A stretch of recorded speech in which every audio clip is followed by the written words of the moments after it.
Joining us tonight, former Reagan White House political director, Great America PAC strategist, Fox News contributor Ed Rollins, political communications expert and partner at Maslansky and Partners, Lee Carter. Good to have you both with us. Thank you. This is extraordinary.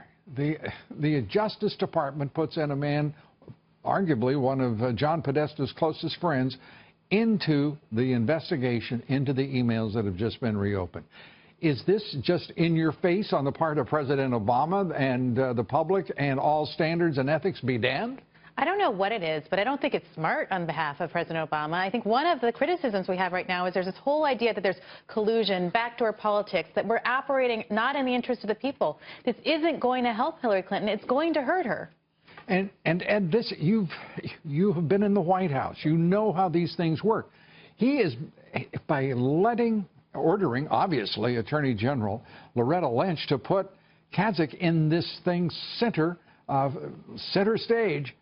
He is really sending a loud, strong message of, I'll put it kindly, of rejection to both standards and Congress. He's a very unique guy. He was the Assistant Secretary for Legislative Affairs, which meant he was the person who worked the Hill for the Justice Department, so he knows the Congress.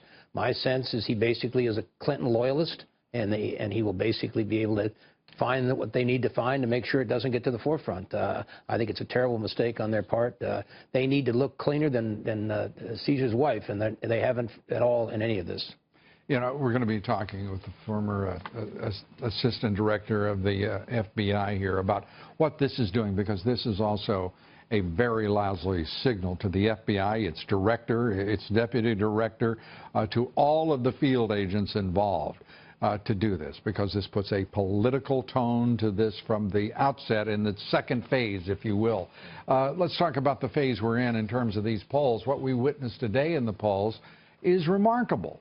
The ABC Washington Post poll is, you know, this is overwhelming to see Donald Trump now in the lead by 1 point, but in the lead. It's the first time since May, and I think that it's really interesting because if you're looking at the whole average of the polls, he's now narrowed it down to a 2-point race. If you can remember, just a few days ago, we were at a 7-point race. It's an absolutely amazing phenomenon. A week ago, it was 12 points. Well, that was on the ABC poll, but I'm talking about on all the average. And so what we're seeing here is... I don't think that average, by the way, let me argue this. I don't think that average means much right now, because so much of it is a legacy from when there had been no Friday take place. This is the reopening of the FBI changed everything. Well, I think, and we've always been saying that if this becomes a 2- or 3-point race, it's going to favor Donald Trump. Because I don't think the polls accurately reflect all of the new voters that he has registered, because he has brought in new voters who haven't voted in a very, very long time. We have record numbers of Republicans registering to vote. And we also see that there's this Bradley effect, that when people are interviewed over the telephone, they're not as likely to say that they're voting for Donald Trump as they are online. And most of these polls are telephone polls.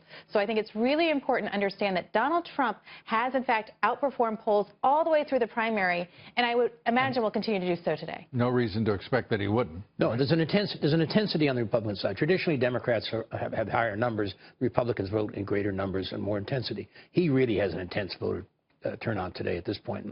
So my sense is the polls, you got to watch these state polls. They're closing. He basically, I think, is right within a point or two of putting this thing over, and it's anybody that doesn't think he has a shot is crazy. Let's talk about intensity and give it some shape and form. Intensity we know is good, but how good is it and how bad is it for her? So enthusiasm is one of the most important things that's going to dictate whether or not you're going to go to the polls.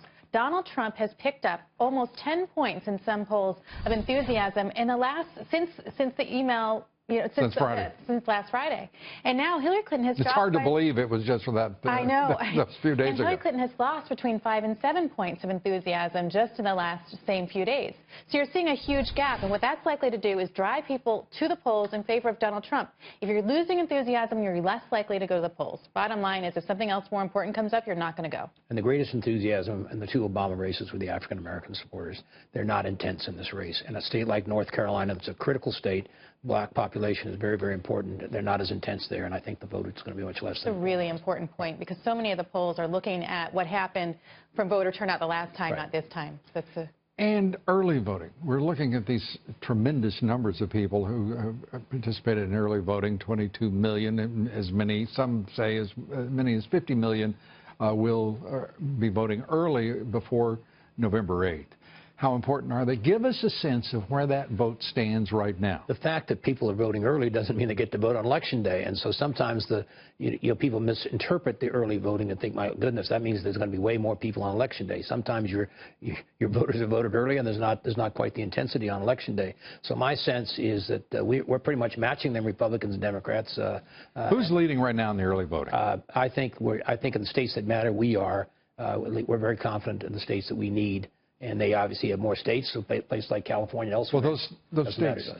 Florida is really, really important, and it looks like Donald Trump is doing very well in Florida. Florida, North Carolina, Ohio, Pennsylvania? Pennsylvania's doing better, at least I heard better. I didn't hear good. No, but better is good. It's closing. Yeah. He wins those and holds the 24 states that Romney won last time. He's got 272 delegates, electoral votes, and that's the game. And I just think it's hard to read into early voting because it's certain demographics, certain things are going on, and it's hard to predict. I'm not reading. I'm not interpreting. I'm just curious about what the numbers are right now. We'll leave that fancy thinking to you guys. Appreciate it. Thanks. Lee Carter. Thank you. Ed Rollins. Great to be here. Appreciate it.